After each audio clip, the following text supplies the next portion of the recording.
Hey everybody, happy Tuesday. Hello, Ping. Hello, Amy. How are you? I'm good. I'm good. I'm looking for a pen. Something I A should have done. pet? A pen.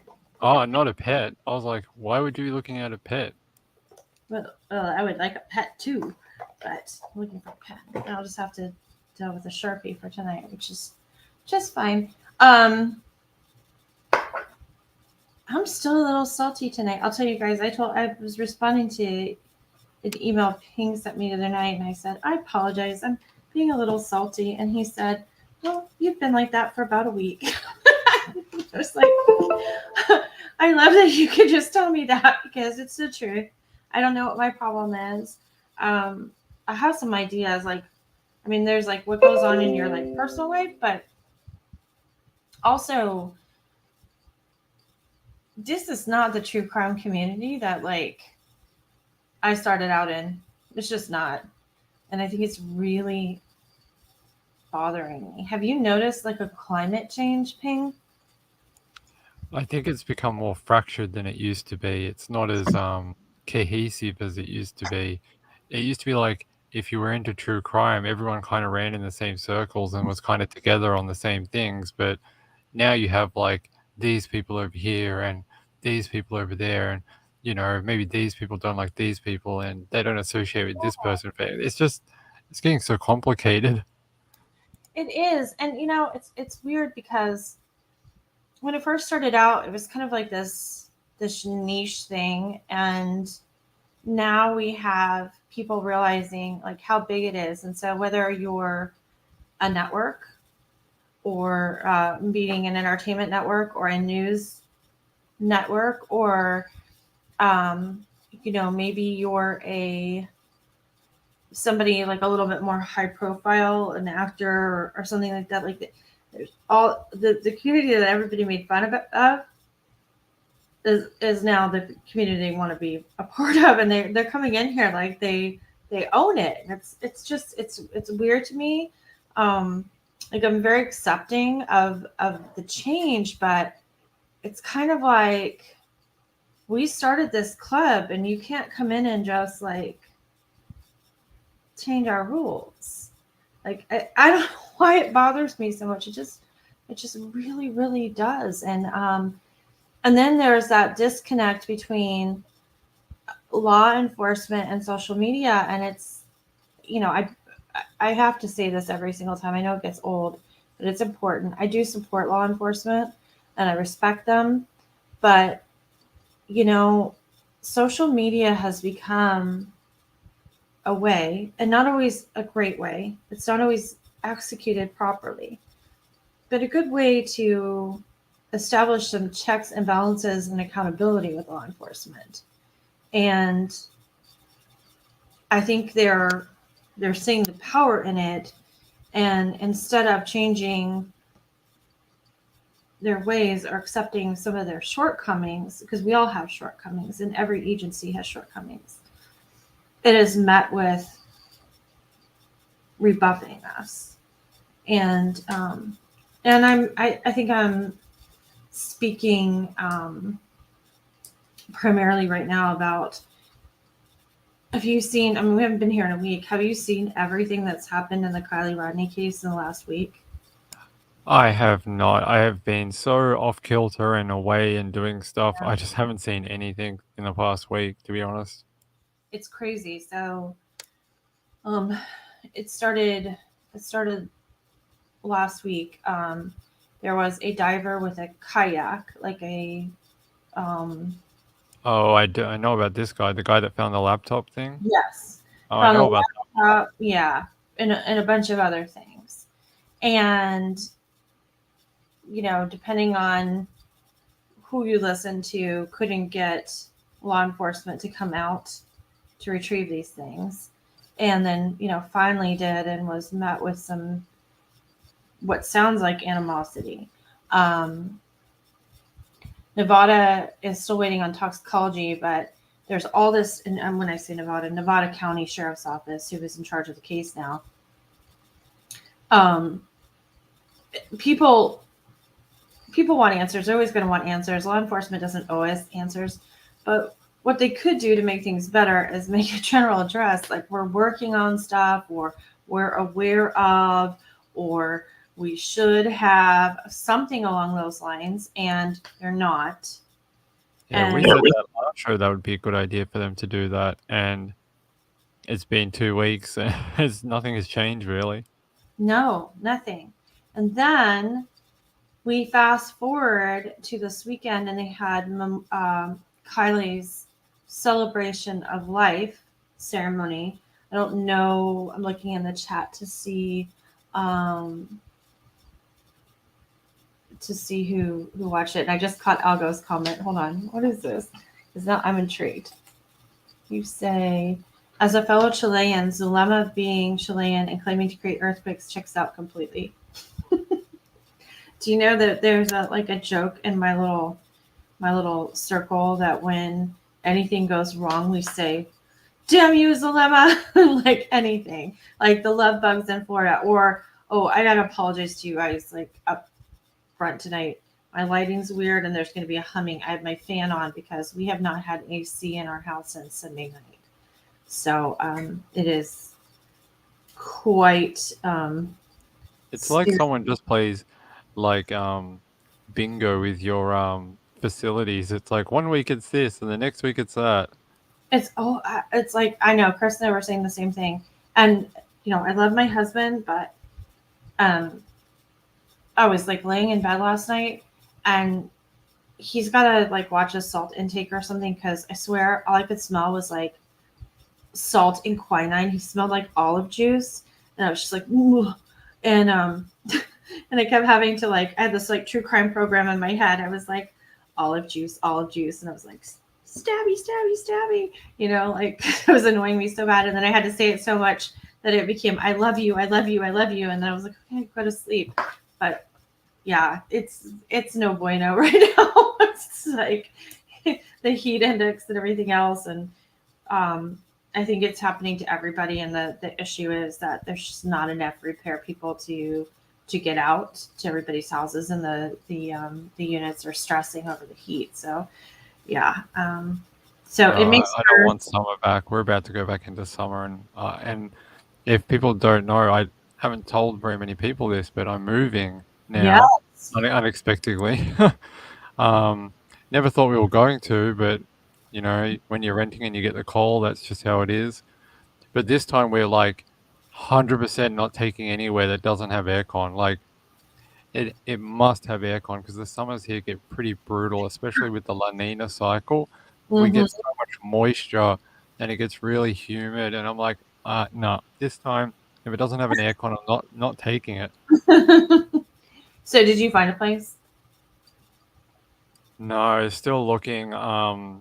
We checked out a couple last week, but like didn't really like them. I mean, they were pretty and they looked nice, but one of them, like, I swear to God, the bedrooms, it was listed as a double bedroom, Hmm. and both bedrooms, there's no way you could fit a double bed in either of them. Like, no way. And I Yeah, was like, how can you list this as a two-bedroom apartment? Like, what are you supposed to do? Sleep in a hammock? Like, it was insane. yeah. I know. I remember one time when I was looking for an apartment, it had a second bedroom, and I was like, okay, that's it's always good. Like if you want a roommate or you have a guest or something like that. It was the size of a walk-in closet. There was no way, and the closet in there looked like a medicine cabinet. Because I don't know if it's that way where you are, but the rule here is if it's not a bedroom if it doesn't have a closet. Oh, So okay. I don't know if that's the way it is here because we often get ones that don't have closets. But my yeah, second, like, that place I'm in now that we have to move out of, it's listed as a two-bedroom, but it really only has one main bedroom, and the other one is really, it's not much bigger than a small office. You couldn't sleep in there. no, that's how this place was too. I was like, in fact, what it reminded me of is like maybe a bedroom on a boat or like an RV, like a little locker closet, and then just like this galley thing. Like you could stick like maybe a twin size bed in there, or maybe like an Seems air real mattress. estates are really cheeky to be calling these places two bedrooms. I mean, if you can't fit a double bed in somewhere, how can you call that a two-bedroom? I mean, what if you wanted it? What if you had a queen size bed? Like, I mean, it's silly. I agree. Hold on, I have to do some things. I stepped away for a second. Oh, you have to find the pet.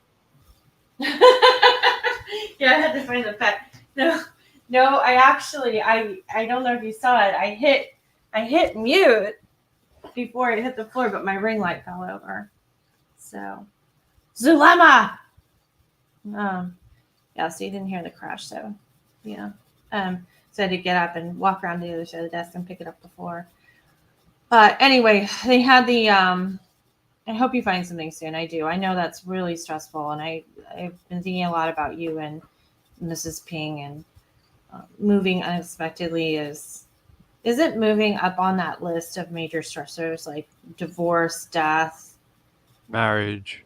marriage? Yeah. And moving, I think. Yeah, it just Yeah. sucks because we didn't think. Well, we had no idea. We had an inspection. Talked to the real estate during the inspection the week before. No issues. We're like, is there anything we should know about? No, no, no. And then 4 days later, we get the call. The owner's like, oh, the owner wants it back. She wants to renovate. I think that's code for she wants more money. Yeah. Um, I think basically they're kicking us out to paint it and probably ask for more money. Mike Hawkins, what were you asking? I apologize. Okay, going to ignore. Then I guess I got my answer and I won't subscribe. I don't know. Let It's me hard to scroll see the up. chat sometimes. We Yeah. go backwards and forwards, so we'll speak about something that will stop and then we'll check the chat, but we can't see it on the program we're on very well. No, I don't see. I scrolled up to the beginning. I honestly don't see where you Hold on, asked. I found it. It's this one. Okay. What credentials to be a true crime channel, like degrees, training, etc. Oh no, no, I don't. I'm not talking about credentials to be a true crime channel. I'm just talking about. Um, There's sort of an influx of like mainstream people coming into true crime and kind of using their influence from being big in other things to kind of just take over. I'm I'm very what would be the word capitalistic in this? The more the merrier.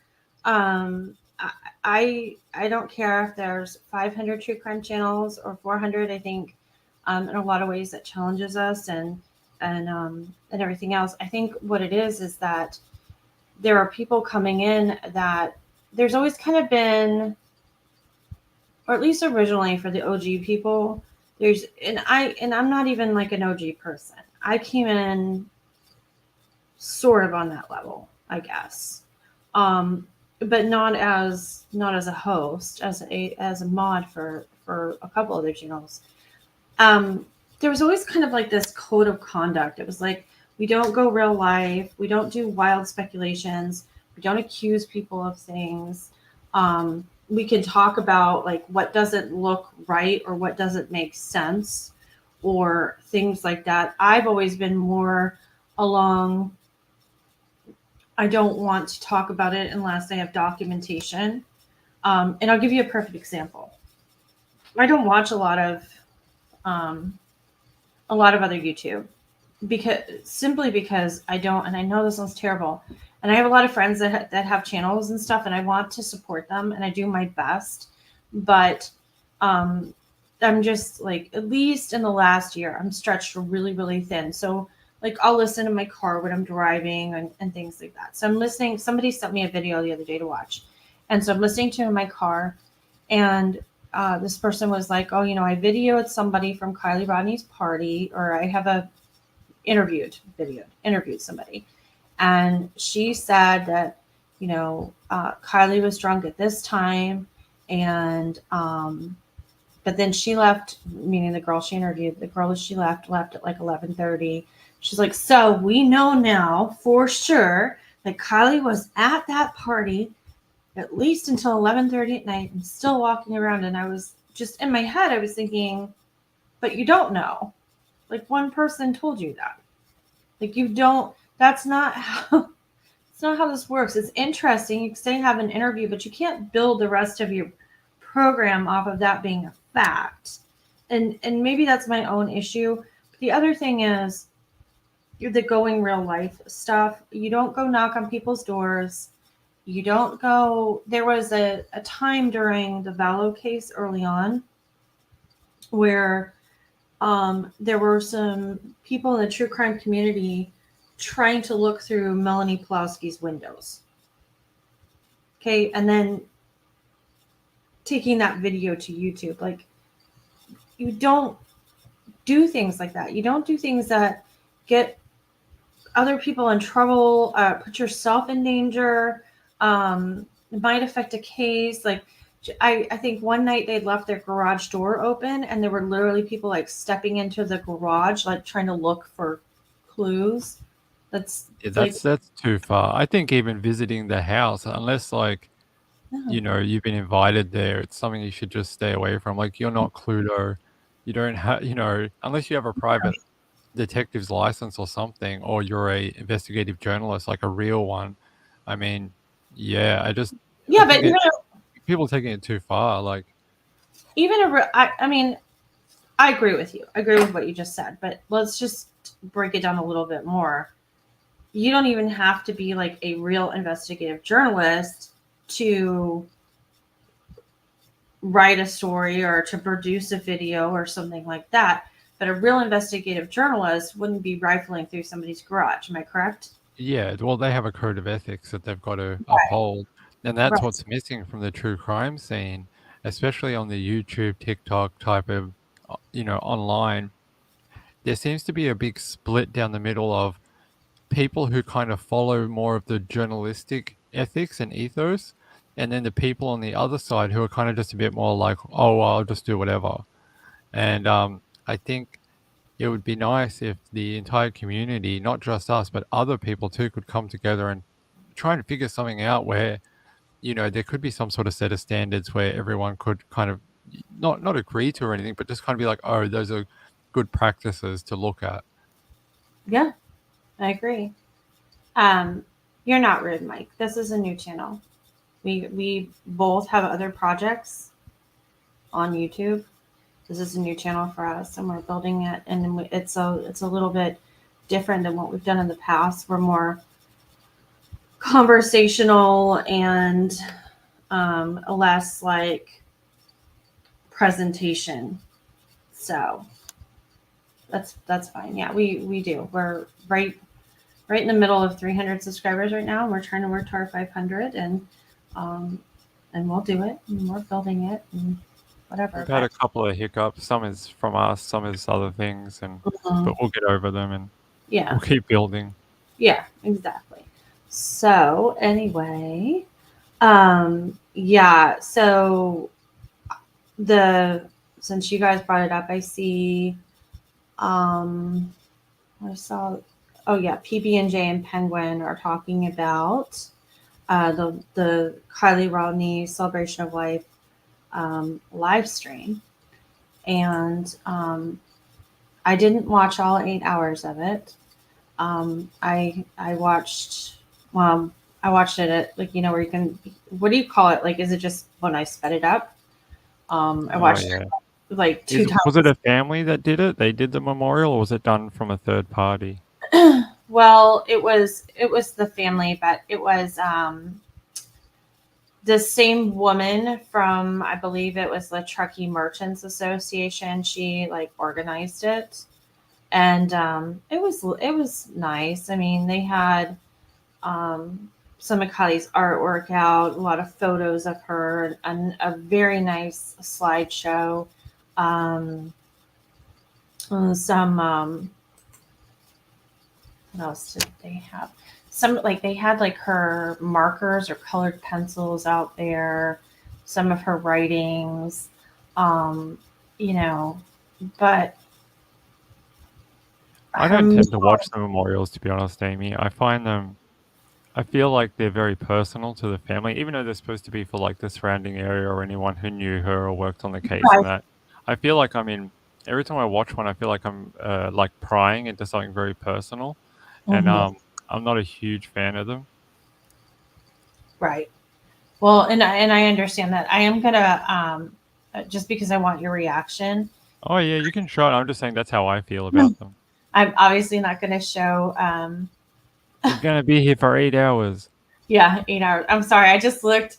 to my right, I can't see myself on the screen right now because I have two other things up. But you know, like when you're on when you're on Twitter and you look to the right and it says trending. So it says trending red states, trending Broncos at Seahawks, trending hashtag smarter not harder, and then trending rapey McForehead. That's always like they always have a random one on the last one. That's I don't even know if you want to click that. No. Well, I do. I'm not gonna lie. I didn't want to click it, but I'm gonna As soon as we get off, she's gonna click it. no, I am. I'm totally gonna click it. I'm not even gonna lie. I have to know. It's got to be like what I forgot what that show is where they started like Dr. McDreamy and all that stuff. What was that show? Oh, Ally McBeal? No, that's Oh, it's the hospital show. isn't Ally McBeal a hospital show? No, it's a No, lawyer show. show. I don't know. Anyway, well, you guys, I know that you said some of you didn't watch and it's too personal. I'm going to play 3 minutes and 40 seconds. It's from Mom. Oh, that's fine. That's how I feel when I watch it because it's almost like you're prying into like one of their last moments to kind of Yeah. like be with her type of thing. No, I totally get it. I totally get it. But I do want your reaction to this, and I'm not I'm going to be respectful. I'm not going to tear down anybody or anything like that. I truly just want reaction. That's right, Sherry Rensley, Grey's Anatomy. That's what it was. Good job. Thank you. It was going to drive me crazy. I was going to have to Google hospital show, and then I was going to have to Google Rapey McDreamy and hope that nothing yucky came out. So, um, let's see. I got to swing it back this way. Friends, family, and community in Kiely's name. Though we gather together, grief and healing is such a personal and individual thing. Today we will honor Kiely in honoring each other and holding each other up as we grieve in our own ways. We'll laugh, dance, share stories, songs, and poetry, or maybe we'll cry in a corner or at the podium. It's all okay. We'll remember and we'll create new memories as we all learn how to move forward in a world where we miss her. We are so blessed to be able to miss her together and to walk together into tomorrow. The way that she has brought everyone together, even in death, is a legacy that I will cherish forever. I'm hearing stories about people wanting to be nicer to each other in her memory. Kiely's dear friend recently told her mom that before all of this happened, she thought the word community had no real meaning, that it didn't really exist. But after Kiely went missing, the way our community showed up in full force showed her that it in fact is so very real and so powerful. That kind of impact on our teens gives me hope, the demonstration of strength and togetherness, and the way that they have an army of supporters standing behind them will carry them far as they enter adulthood. We would like to thank everyone who has come together to support us in what we hope will be the most difficult time of our lives. There's no way that we'll be able to ever return the kindness, generosity, and compassion that has been extended to us over the last month, but we will live the rest of our lives trying, and in that trying, Kiely will be with us, reminding us to be kind, laugh, and sing, and that sometimes it's even okay to cry. In closing, I want to thank our media friends for respecting our request to give us privacy while we celebrate my daughter today. Unfortunately, the social media frenzy has become such a monster that our teens are suffering, and we want to create a safe space for them to heal together without fear of something being taken out of context. To anyone who gains pleasure or satisfaction from commenting online, I ask you to take a moment to look inward and to try to recognize your motive. Remember the three gates that all words should flow through. Is it kind? Is it true? Is it helpful? I implore you to remember that there is honor in silence and there is kindness in minding your own business. You are talking about the death of my child, our community's child. It's time to let our children mourn their friend quietly, peacefully. I hope you can find other, more beautiful and helpful ways to spend your time and remember Kiely. Call your mom, take a walk, pick up a new hobby. Please know we got this. Let her rest.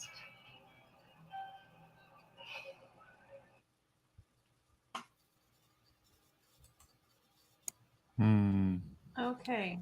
So, always, always want to be respectful of a parent's wishes. Um, they're the victims here. It's not me. But I think it's very difficult for some people. I'm not talking about, there's literally people, because you said you're a little checked out right now, and I totally get it. There are literally people out there right now with alien theories, okay, about Kiely Rodni, about crisis actors, like really rude, crazy, way out stuff. And it's not that I think they even believe it. I think that they're doing it for shock value and for clicks and views, and that's disgusting. Um, I can't condone that at all. I don't want to be part of that. I don't want to be associated with it. So let's take those people out of the equation, and that skims a lot of the algae off the top of the true crime pond. Okay. But I think it's we want to be respectful, but when we see a guy pulling a laptop out of the bottom of a lake, and we hear that there's a tow truck. Why can't I ever say tow truck? Wabbit, wabbit, wabbit, Drano. When we see when we hear about the tow truck driver and who he thinks he saw that Saturday or Sunday talking to Adventures with Purpose, and the police aren't responding to anything, and then we hear that the grandfather has identified Kiely's property as Kiely's property, and as the checks and balances, normally we wouldn't see what was in her car before it was recovered, because the police don't put out videos like that, but Adventures with Purpose does. So we know what we saw through those car windows, and then we know what we saw being pulled or dredged up from the lake bottom. And I think it's very I think it's a huge stretch to accuse this gentleman that pulled up the laptop of ordering Rip and Dip stickers and Bob Ross stickers and the MILF stickers and whatever, and putting them on in the exact same place and everything. I mean, I'm not saying it couldn't have happened. I'm not saying there aren't crazy people out there that do stuff like that, but I think it's a stretch. So I think for some of us, it's hard to stop talking about it, because it does make your mind wonder, is there some I don't know. I don't even want to say conspiracy or cover up. I hate that. I hate even saying it out loud. But it's just very, very quiet. And I guess I hope that it's quiet for a genuinely good, righteous, and lawful reason.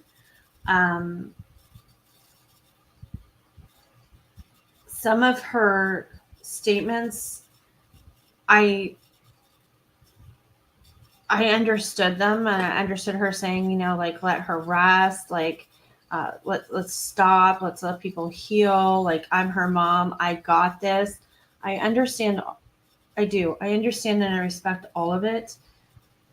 On the other hand, I have a scenario that plays out in my mind that I don't like very much. And, I'll just, like, I'm not trying to be clickbaity, because clickbaity would be that I put it on the thumbnail. But I won't share it here. But sometimes I guess I'm wondering if they just want all of this to go away because Yeah, there's she said at the end, she said like, I can't remember the exact wording, but she basically like, go away, basically, like he just said. Um, I don't know, just give her what she wants then. Just everyone stop filming, stop whatever. The only thing I have a question about is if she's so like, oh, the media and all it, why was there a camera in her face? Why wasn't it a private event? And that's what I would like to know. If she's so against all of this and rah rah whatever, why was it so televised and why wasn't it such a more private? And I don't care either way it's done. Like I just wondering. yeah. Well, I think that that's interesting, and I think that's a tough call. I think she felt the need to address the public and to let the community mourn and heal and say, this is what we're doing, this is how we're putting some finality on it, and what have you. But yeah, I agree with you. It's a little weird, and yeah, the crisis actor comments are That's disgusting. stupid. Just I go was, away with that stuff. and I did listen to in my car today part of Alex Jones drive with the judge. We're like, enough with the Hillary Clinton. What was it? You can use Megyn Kelly, but no more Hillary Clinton. And that was, yeah, it was a I don't lot. know. At the end of the day, it's her daughter. If that's what she's requesting, then everyone should just respect it. I reckon it's just, Mm-hmm. you know, let her. If she doesn't want any more help, she doesn't want any more publication or like promotion or whatever. Just give her what she wants. It's her family, her daughter. At the end of the day, if anything negative or positive comes out of either scenario, it's on them because that's what they are asking for. And at this stage, they've lost their daughter, and just give it to them. That's what I reckon. No, I agree. I guess the only thing I struggle with is like, so if we find, more of her stuff somewhere or whatever, like, I mean, I guess I don't think she's ungrateful. I don't at all. So don't put those words in my mouth, anybody. But um, I guess I'm thankful that the people that did find the things didn't just like take them home and like rat hole them somewhere. Sell them on eBay or something. Yeah, or something weird. I mean, at least they did the right thing. I think people like genuinely have care and concern about what's happening here, and I do think that a lot of the things right now do point to it being an accident. And I think we also have to remember that accident doesn't just mean car accident. Accident can be, involve other people and be resulting in death without intention of trying to cause death to another person. And so that may be the issue too, that there's something like that going on. But I think Amy, the guy with the laptop, the guy who found the things in the water and that. Mhm. When I was thinking about that, I think about like if we take a step back and we just go, what would we normally do in life? We go, okay, I found this, I report it to the police. The police not going to come out. Maybe either I pick it up and take it into them and drop it off, or I go into a police station, make a formal statement, and then I've done everything I can do. You Mhm. know, I've done my responsibility as a citizen, caring person, and then Yeah. that's it. That's all you can do. Yeah, and I guess see, Ping says such interesting things, and so sometimes I change my train of thought based on and what what your response is. And I think and this is one of those times.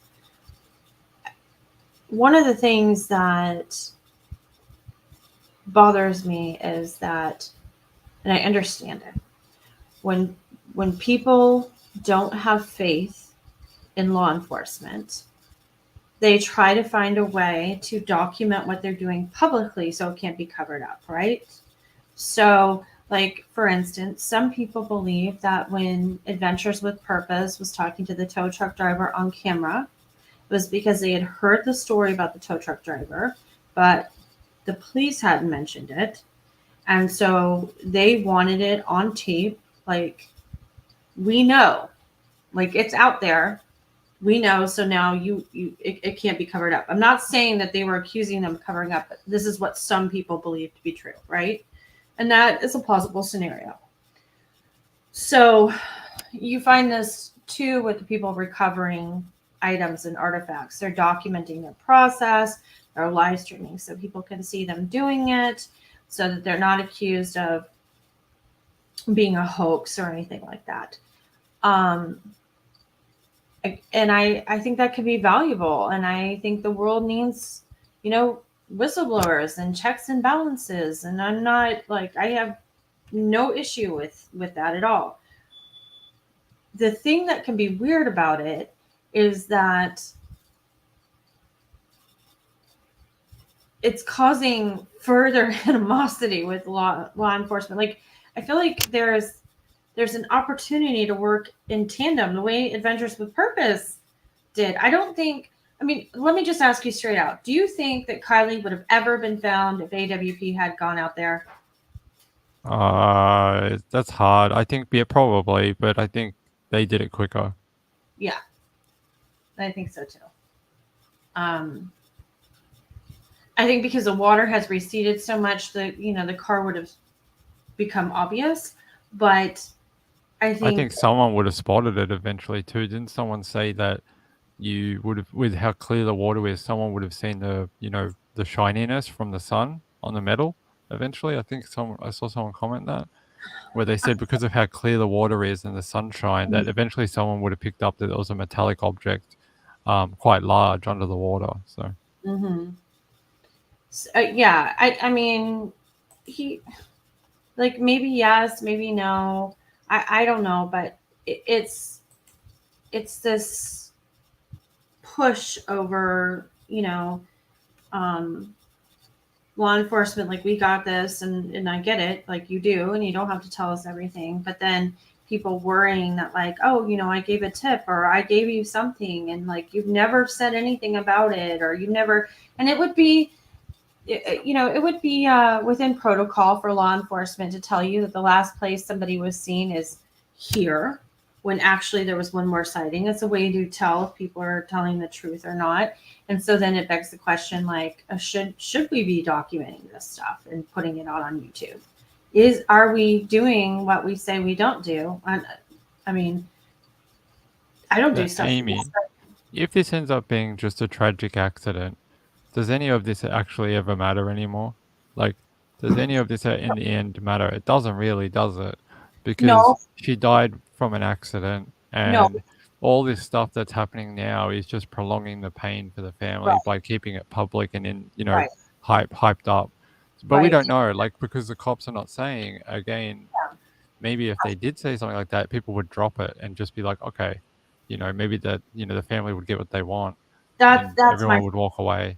That's my point. If it's more clear, if there's more of an exchange of something like that, then people will kind of back off. You're still going to have the people with their conspiracy theories and everything else. That's normal. That happens. It happens in every single case.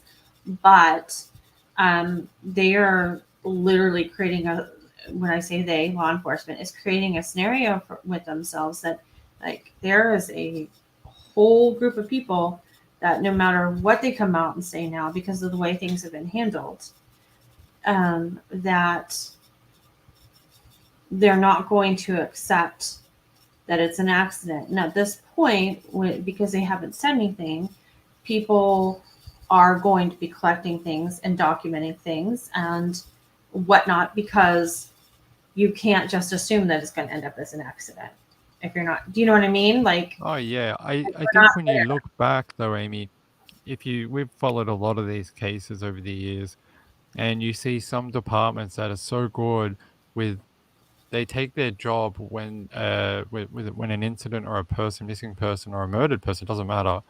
They're very like, this is my case. I tell you how the road's going to go, and we're going to follow it, and I'm going to keep you updated.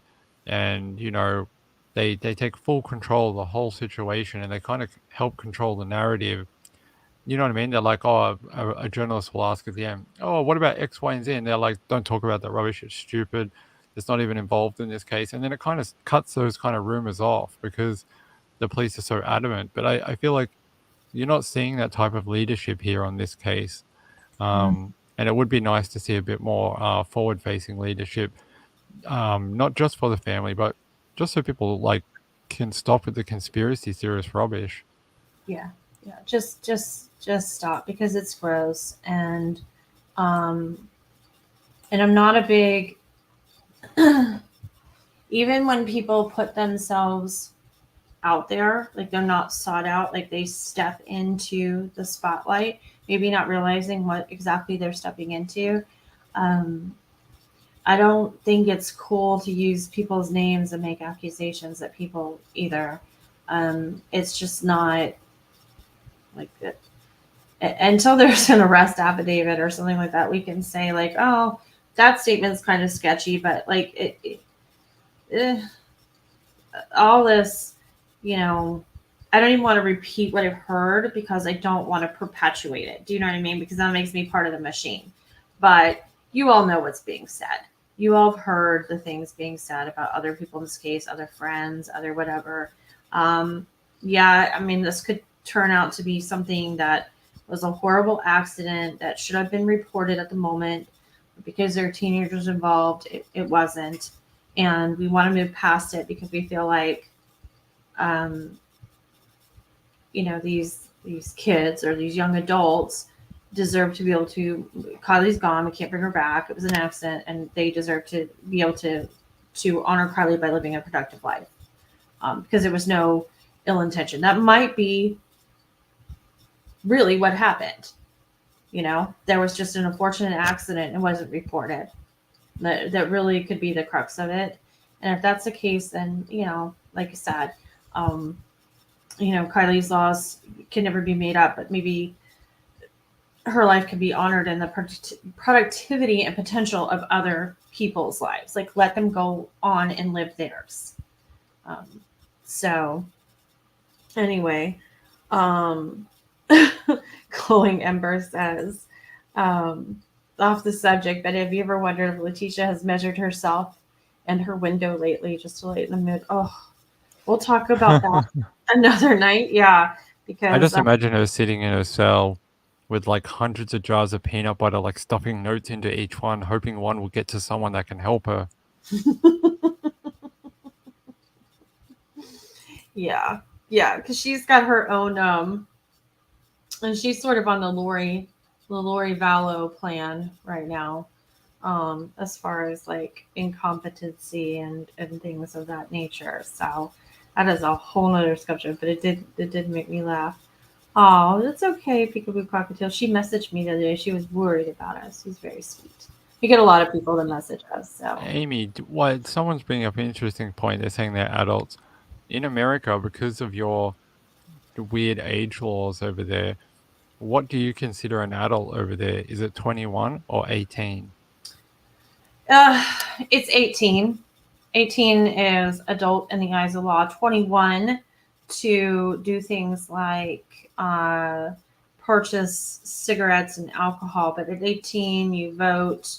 Wait, you can't smoke at 18. You have to be 21. Yeah, I thought you had to be 18. Yeah, they changed that a couple of years ago. Yeah. Mm-hmm. So now you have to be 21 to smoke. But that's a good thing. Yeah. So smoke, people. When I said, like kids or whatever, I'm not trying to be like I'm so like an old person, like those kids. But yeah, I mean, technically they are. Like I think, those of us that have kids or around teenagers, like when you look at an 18-year-old, they don't look like an adult. They are technically in the eyes of the law an adult. But again, Ping, I mean, you bring up a good point because my husband and I were just talking about this the other day. Like for instance, in Florida, where I live, they are now trying 13-year-olds and 14-year-olds as adults. So the word adult gets kind of stretched around, but in essence, legally under the law, man's law, 18 is a legal adult. But you're talking about a party with a, but because there is some like it's not even I was about to say there are some semantics about this party.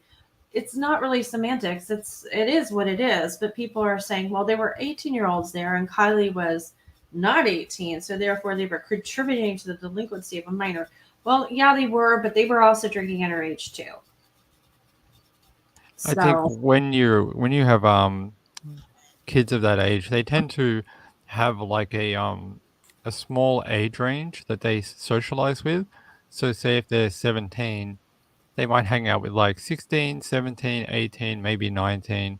They have that little age bracket that they'll have a friend circle with. Maybe the oldest would be 19, but probably just 17, 18, and then 16, that kind of thing. mm, So I wouldn't find it unusual if there was a 17-year-old hanging out with an 18-year-old, because when you go to school, oftentimes people, depending on their enrollment in school, sometimes they will turn 18 in the last year of school, but a lot of other people will only be 17 when they finish, that type of thing, because of the different enrollment rules around birthdays.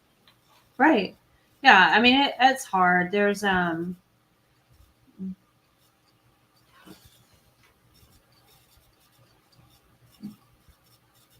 lot of weird stuff right now, like in high schools and stuff. Like somebody will be a senior in high school and they'll be 17 and they're dating a 15-year-old, but then now he's 18 and they have to break up because that's a, you know what I mean? Like there's some weird gray areas there. But as far as we're talking here and we're referring to this party, the were some of the kids at the party legally adults? Yes, but it was it was supposed to be a senior send-off party, or that's how it was reported. I wasn't there, but allegedly it was a senior send-off party. So of course it would make sense that some of those students, graduates, attendees were already 18 years old.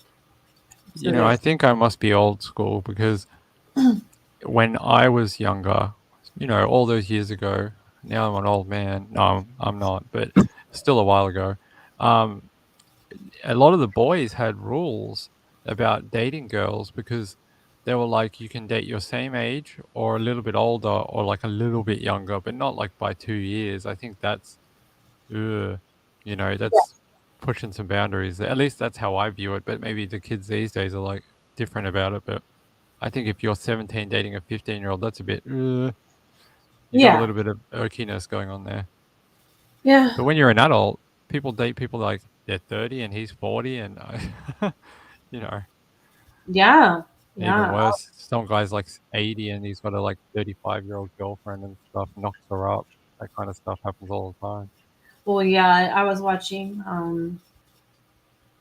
I've been following the Rodin trial because it started a couple days ago, and that's one of the things. Like Jake Wagner was like 19, and Hannah is like 13, and it was like okay with the dad but that like it maybe that's I think part of that's regional, some of it is just generational, like that, like where you live or whatever. But I personally, having a 13-year-old, would not be comfortable with that at all, period.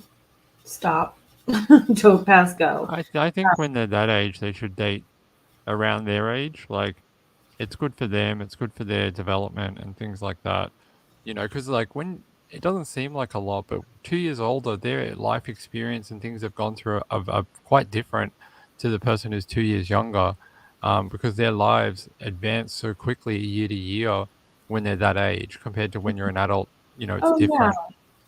yeah, yeah. Oh, Hazelnut, I agree. If they're engaging in adult behaviors, they should have adult consequences. I'm very much about accountability and consequences and things like that. I just I always think it's kind of case by case. I look sometimes and I'm like, really? I mean, you're 13 years old, you're a 13-year-old male, okay?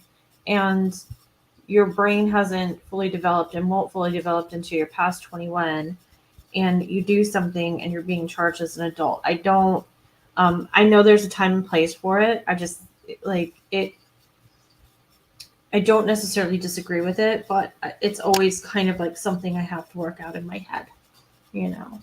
Um, yeah, I couldn't date until I was older either, Janet. It was like, it had to be like in groups or like hangouts or something like that. At the soda hop. Stop it. No, no, no, not like that. But yeah, I mean, it wasn't like one on one. I think mostly, honestly, I think mostly my parents were worried about teenage drivers, to be perfectly transparent. That's a big worry when you're a teenager, is that knowing who's the actual driver, Yeah. because it's dangerous, especially when you got teenagers driving. They're not fully comfortable with the cars yet and things like that. Oh my gosh, I was 17. I had to pick my sister had to go see Lord of the Rings, or not Lord of the Rings, sorry, Lord of the Flies, big difference.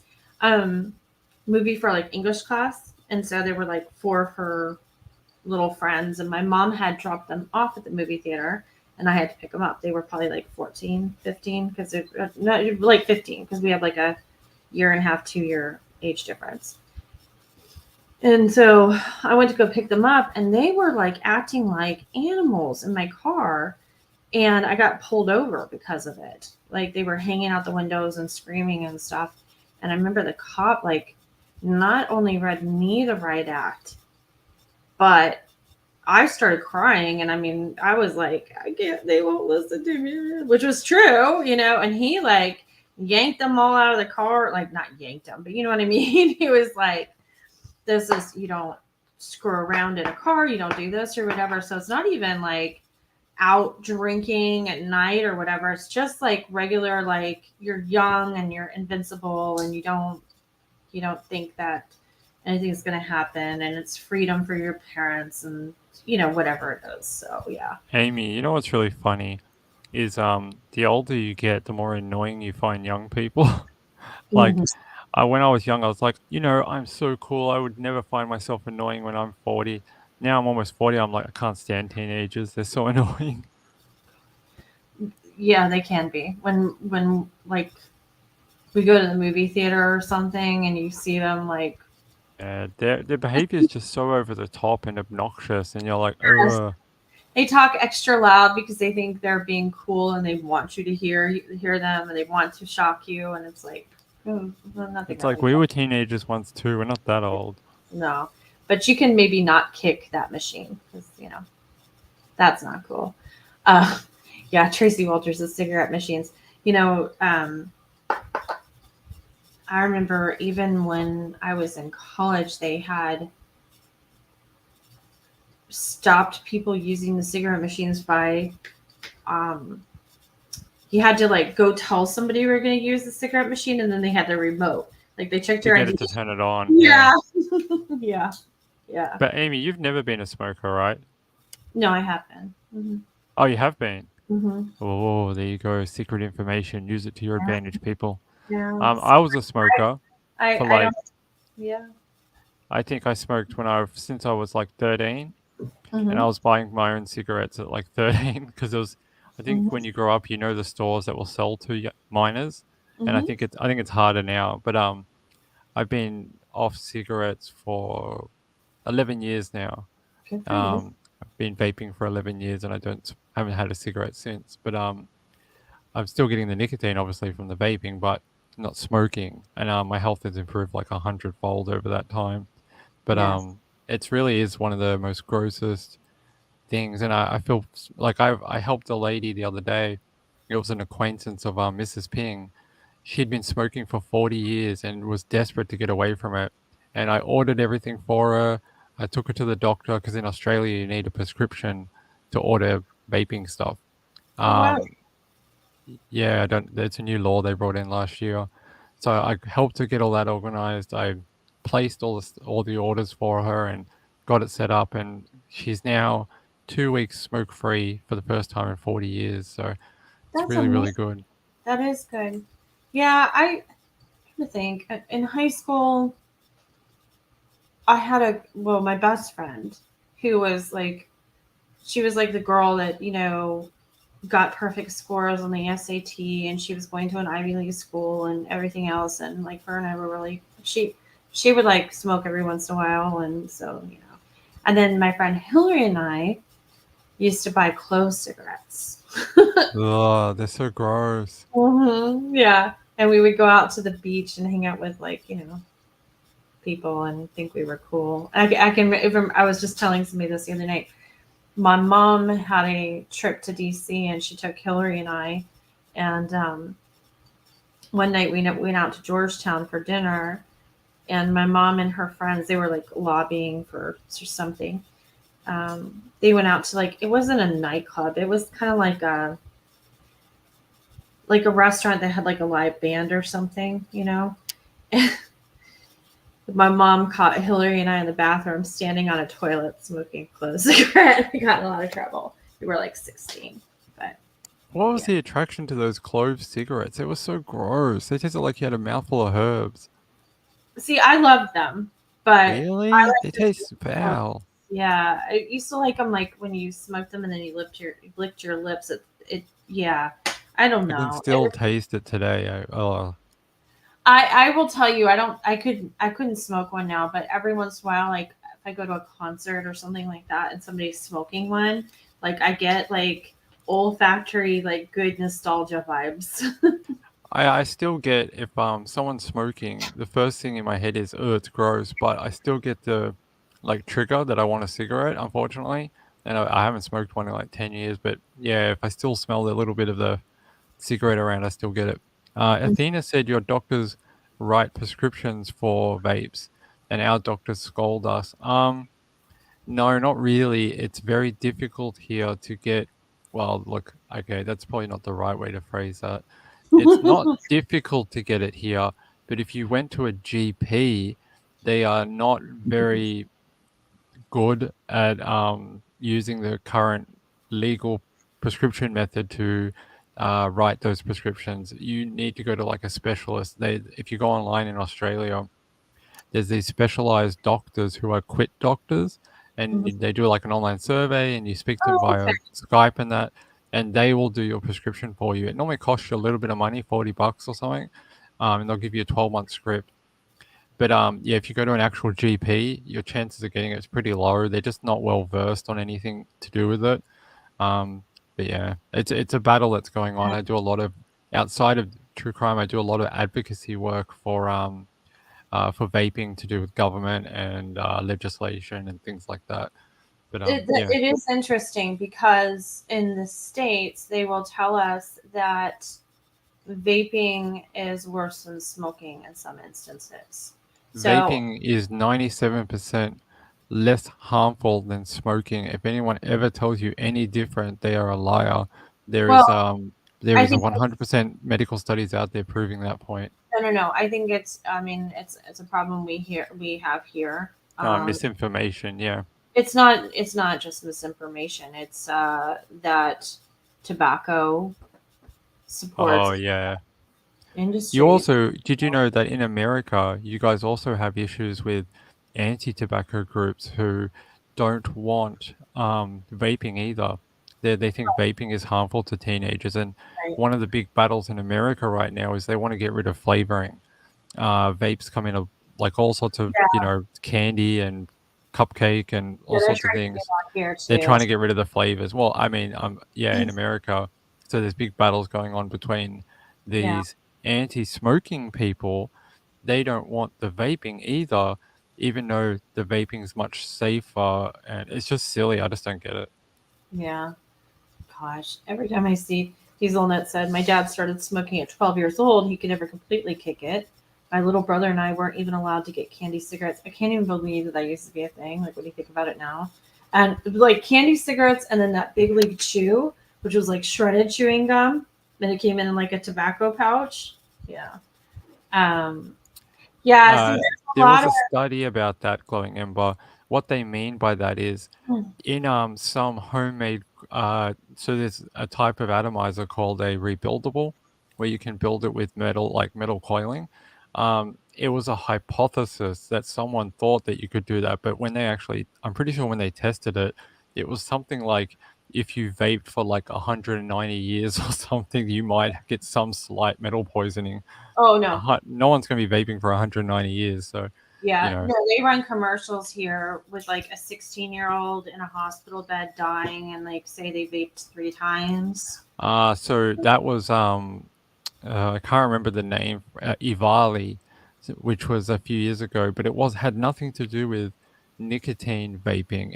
It was to do with a batch of cannabis vaping products that had vitamin E acetate or something in it. Not these commercials though. No, No, is these that not what? No, no, I know, but that's where people that's got where into that hospital for. That's where it came from. no, these were people that asserted that I can see it in my head. They and I'm not saying it's true. I'm not arguing or anything. I'm just telling you what they try to sell us on the TV. They said it was jewel pods and they were too easy for teenagers to get. And I seen that one, Amy. Have you seen the one where there's a boy and he wakes up in the morning and then he goes to his mum's bag and then steals $10 or something and goes down the corner store and gets a vape, and then he comes no, home and the mum's like, "Did you take my money?" And he like punches her in the face or something, and they're like, "Vaping makes teens violent," and it's like, come on. God, so do cupcakes. I hate to tell you. I mean, my kids will scrap it out over the last chocolate chip cookie. Are those cigarettes anything like menthol? Like, oh, the clove Sorta. cigarettes. Well, the clove cigarettes were different. They had clove oil in them, right? They have clove oil in them, and they crackle when you smoke them. I think that was part of the allure to them, that they kind of crackled and um, they burn. I know they're bad for you because they burn at a higher. Is it possible that they burn at a higher temperature? I don't know They about burn that. They hot. do something, but They I don't know. burn To me, pretty they always hot. tasted gross. They would seriously mess up your throat the next day. Like, yeah, I mean, They were no. also high in nicotine level. I seem to remember they were like 36 milligram or something compared to like 18 or 12 milligram of a normal cigarette. I don't remember because I wasn't really looking at the packaging back then. I remember that we used to get ours from this place in the mall that sold tobacco, and they sold like these cigarettes from England too and from France. They were called pastels, and they would like the actual cigarette wrapper would be like bright yellow and hot pink and peacock blue, and the filter tips would be gold, and they came in like a really pretty package. It looked like, I don't know. So I never looked at them, but yeah, that's interesting. I think for us, like they just tasted good. It was like it's kind of like licorice. It's like one of those things like you love it or you hate it, and like it was, yeah. But they are getting rid of. I did hear this. They're trying to get rid of menthol right now because That too. Apparently, did you hear someone said it's racist that they're trying to get rid of menthol because predominantly in African American communities they vape menthol, and so they were saying it was a racist ban or whatever. But yeah, that's what I saw. I just it's not wanted to reply to someone quickly, Amy. hmm Someone said like I need to stop vaping. It's really bad. Did you guys know in the UK government's health department actually gives out free vaping products to smokers because in their studies they've said it's 90% effective at compared to other cessation devices, and hmm they haven't found any long term or real bad negative effects to vaping. And it has some risks. That's why it's 97% more less dangerous, but only 3%. Like. But I've been vaping 11 years. I've had lung tests done, and my lungs are back to pre-smoking levels now. So Oh, that's amazing. Yeah, I think Junie said, about pushing menthol cigarettes, and I think the reason why they want the menthol gone is because there is there's some misinformation out there that smoking menthols is like better than smoking regular cigarettes, and that's absolutely not true. In some cases, because the menthol is added in, it's almost worse for you. So, but and if you're smoking right now, like nobody hates you or judging you or anything like Oh that. It's no, not at all. addiction. I It's love actually- smokers. I want to yeah, help them. it's it's one of the hardest addictions. I watched. My husband works in medical, so he knows better. Yeah, anytime I can help a smoker get away Yes. from smokes, I'll give my own money. I'll buy the kits for them, whatever I can do, because it'll save your life. You know, it really will. I never thought I'd stop smoking. I loved it, and Mm-hmm. yeah, this to me it saved my life. So I would have had cancer by now for sure. Mm-hmm. I was a pack a day, 30 cigarette a day, pack a day smoker. Wow. A good night, Tracy Walters. Yeah, we're gonna wind up here in a minute too. We're gonna have a quick show tonight. Yeah. Well, then let's change the subject really quick because I want to. I know since the last time we talked, Colby Ryan was arrested, charged with sexual assault. I'm not going to say her name. We all know who he's married to, but I don't think I need to say her name. It was his wife. Not only did she tape him admitting that he had done it, he confessed after being Mirandized on audio and videotape. And so, that was the big thing. Like, oh my gosh, the one kid left, who we thought was, or a lot of people thought was on the straight and narrow and was a victim or whatever, had done this thing. And then the charges were dismissed, and they were dismissed without prejudice. And so I just wanted to take a second because I've answered this on Twitter like Yeah, sure, go for it. 5 or 6 times now. So and this is, I'm going to tell you specific to Arizona and Maricopa County, where he was booked and arrested, is Arizona. Okay. So dismissed without prejudice means that the prosecution, for whatever reason, fears they cannot get a case, the evidence, and prepared in enough time without violating, let's just use his name, Colby's right to a speedy trial. Okay. So it could be anywhere between 180 days and 270 days, somewhere in there. Okay, depending on what it is. And that could be because they're waiting for forensic testing. It could be because, maybe the victim has decided that they don't want to cooperate anymore. There could be a multitude of reasons. So what they will do is they will dismiss the case without prejudice, meaning that they can refile charges within a certain time frame. And specific to Arizona, that time frame is going to be either 1 year from the time of the original arrest, or 6 months from the time that the charges are dismissed without prejudice. So there were some court documents that went out that said, that Colby needed to do A, B, and C. It was condition of his release. That was before they were dismissed without prejudice. All right. So he doesn't have to adhere to those things.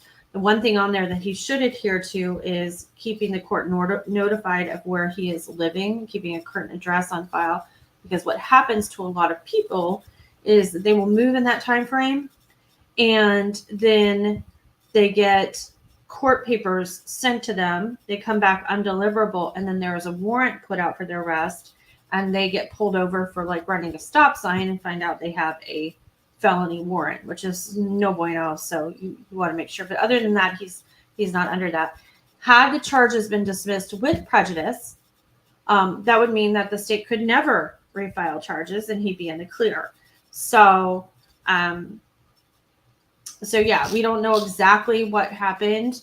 I'm going to tell you my best guess is that it either has to do with forensic testing, or waiting for lab results or something along those lines, or it has to do with the fact that the victim is uncomfortable and is backing away From testifying? cooperating. Don't they So, normally push ahead with the charges anyway in domestic violence now, whether the victim wants to or not? no, short answer. That's a shame. I thought thought that was a new kind of thing they were doing, because so many times victims backed out on the behest of the perpetrator. I mean, they try, but you will see cases where they will go ahead and try, but sometimes the most compelling part of it is uh, what the victim has to offer case. And so if they don't have that, then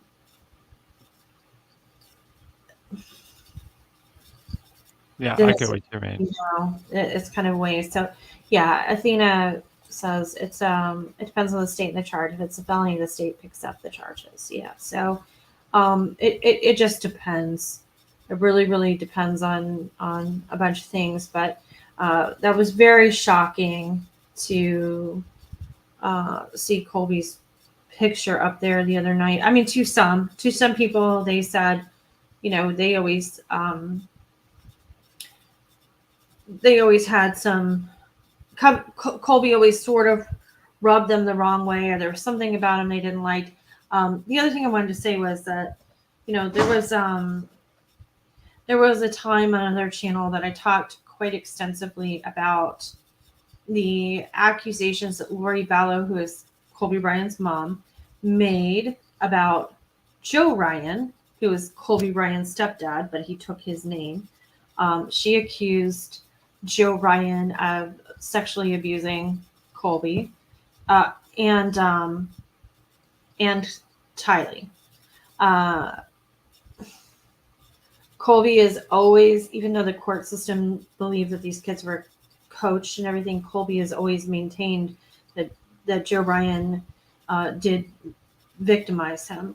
I think so. I'm going to take this approach to this. I'm always going to stand beside somebody that says that they were preyed upon as a child. I'm never going to say, no, that didn't happen, or I don't believe you, because I think we've come a long way and we can't start doing that now. But what I will say is I do have some empathy for Colby, because I believe his mom was so manipulative, or she is so manipulative, and she's a known liar. And she's known to commit fraud and other things. She's known to justify her actions, not only legally and out of morality, but for spiritual reasons as well. She has a whole playbook of justification and rationalization for the things that she does. I believe that she coached her child enough where he has implanted memories. So even if it didn't really happen physically, it's real to him. That makes sense. And I think we have to keep that in mind sometimes. And we're all part of this, and when it comes to, or part of this community, and when we're talking about cases and we're talking about people and we're talking about trauma, I think we always have to keep in mind to have a little bit of grace sometimes, because although I never excuse, there's never a reason to for sexual assault. It doesn't matter if it's your wife. I've had a couple people, and it's okay, because it ended up being a good discussion. This is my take, but I had a couple of people say, "Oh, but it's his wife. Like, you can't rape your wife." Yes, Yes, yes, you can. yeah, you can. No means no. Means no. Means no. As soon as someone withdraws consent on either side, Mhm. doesn't matter what the relationship status is. As Yeah. soon as that person says no, I'm finished. It's over, and you go one more time. That's it. It's rape. Listen, if I have sex with my husband at 2:00 in the afternoon and I enjoy it, and then at 4 I don't want to, and it doesn't matter. No means no. Doesn't matter. Relationship status doesn't matter. No. So yeah, it's just that's been a very, very weird situation. So it'll be interesting to see what happens with that. My other theory, and like my friend told me this was way, like I'm not a conspiracy theory person, but I do sit there sometimes and I try to think about all the reasons why something would happen, or all the reasons why law enforcement or the court system or whatever may do things a certain way. And one of the things I thought about was they're going to need Colby for the Vallow trial for Lori Vallow and Chad Daybell. Yep, in January. In January. And is it possible that they're trying to postpone this so that he's not a convicted felon? That's what I said. I said they're going to drop the charges now, and then as soon as he finishes and that trial finishes, they'll just refile. They just don't want him getting questioned on the stand, and they're going to say, well, aren't you a rapist? Like, they just don't want the negativity and for their case to fall apart because of it. Yeah, I think that's very possible. And this is the first time I'm hearing that from you. So I like that we think the same about that, because I think it's a little interesting. Seems like the most logical thing, doesn't it? Rather than, and it doesn't, it doesn't matter. I think she had enough courage to come forward in the first place against such a big name and family. I don't think she would back out a week later. Well, and she was also more likely to be this. Yeah, she was also on social media, not necessarily making posts, but she was participating in other people's posts that supported her. The charges were dropped, but without prejudice, which means they can refile whenever. They can refile within 6 months of the charges being 6 months dismissed without prejudice, or 1 year from the time of his original arrest, whichever is longer. Oh, there you go. So the trial will finish by that time easily. Yeah. So there's that, and then the other thing that's interesting, and this is probably why, because I spit both of these, out at the wall at the same time, and I was talking to my friend. I think it's really interesting that this all happened right before tomorrow, you guys. Tomorrow is Sins of Our Mother, or maybe at midnight. Sins of Our Mother premieres on Netflix. It is a documentary featuring Colby Ryan about his mother, Lori Vallow Daybell. So that drops either, depending on how Netflix does it, it's usually midnight Eastern Standard Time. Yeah, it'll be 5 o'clock Australian time. Yeah, so in an hour. It didn't look that interesting to me, I've got to be honest. I watched the trailer and I was like, what is this actually about? I have to, maybe I just have because it's like, one of the things that I followed quite extensively. Yeah, it probably will be good, but the trailer was just like, what is this? Yeah, I don't know. I was fascinated. I've watched the trailer so many times. It's interesting that we got two different views on it. And my friend and I have screenshot the trailer and used editing software to, when they're like reading Lori's journals and stuff, to read the journal pages. Because those are things we haven't seen before. You should have just asked me. I would have been able to do that with VLC pretty quick. Well, I have a degree in it, so again, that's like what I went to school for. So Thursday, isn't it? Is it Thursday the show drops? Yeah, in 1 hour. Yeah.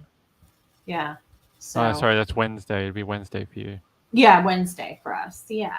So maybe we can mention that on our Thursday show. Has anyone watched the new Cold Justice, by the way?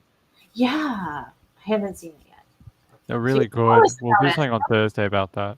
You want to hold off till Thursday? Yeah, because we went on last week. It's now this week will be the 3rd episode.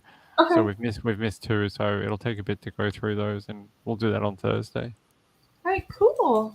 Well, Thursday will be a fun show then. I like it when we can talk about, like, I don't know, TV and stuff.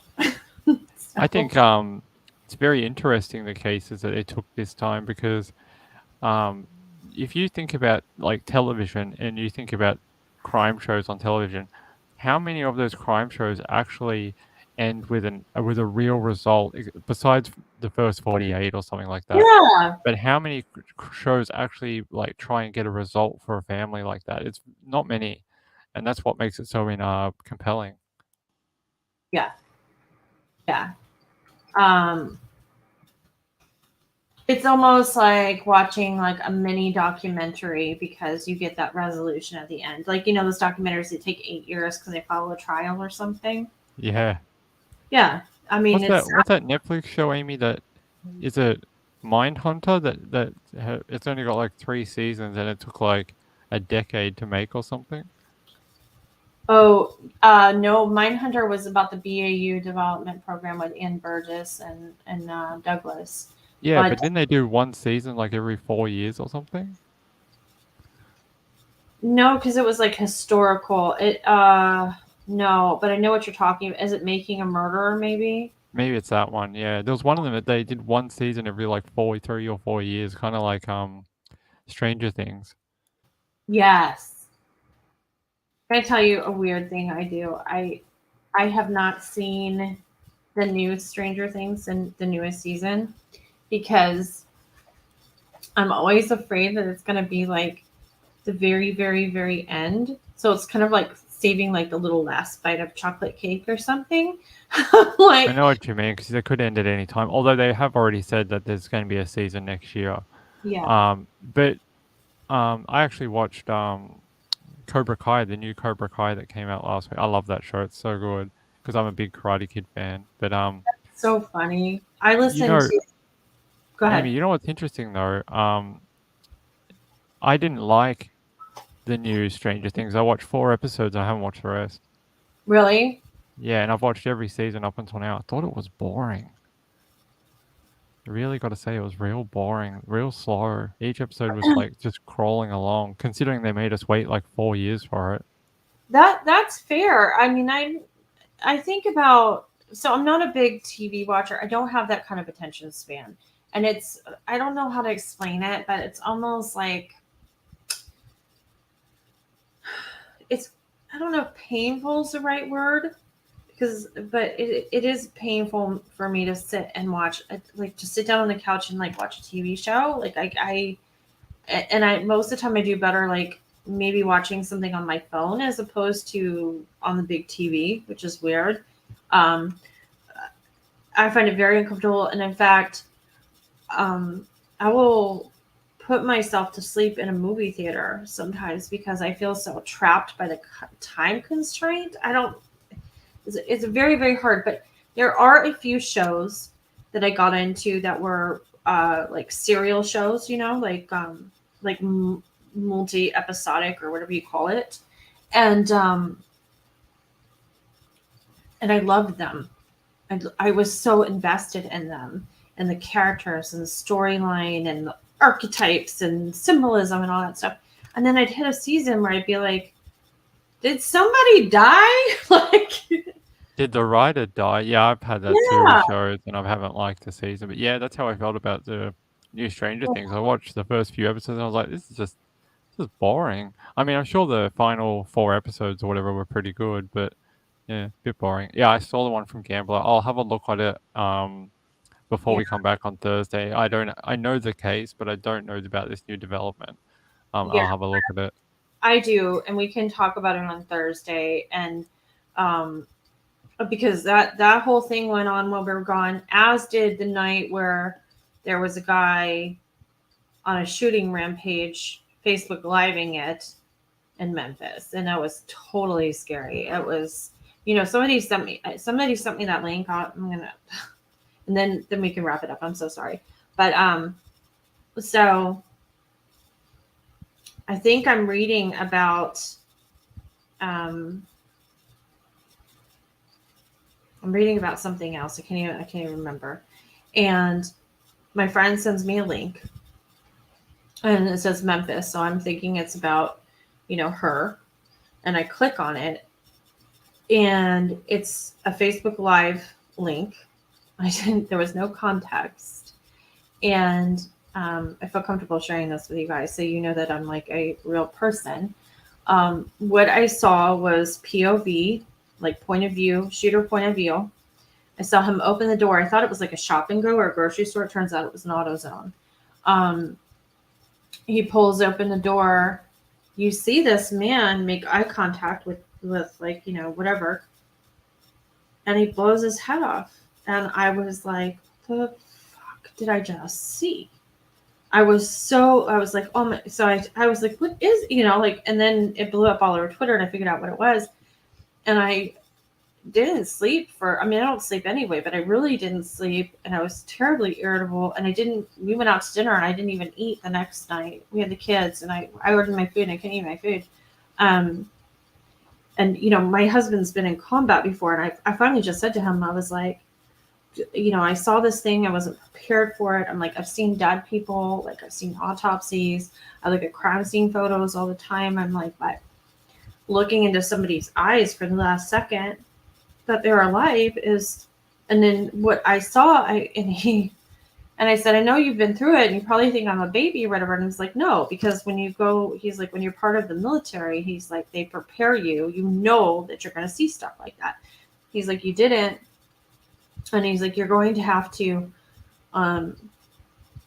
let's circle back to false memories. He's like, one of the coping strategies they have for people is that you pretend like it was a movie and none of it was real. Yeah, it's kind of like, I don't know if you guys remember, a few years ago, a guy committed suicide on live stream with a shotgun. I accidentally saw that video. I wasn't supposed to see it. And that was one of the most graphic, fucked up videos I think I've ever witnessed or watched in my life. And it was just so graphic. I just don't even know how to explain it other than that.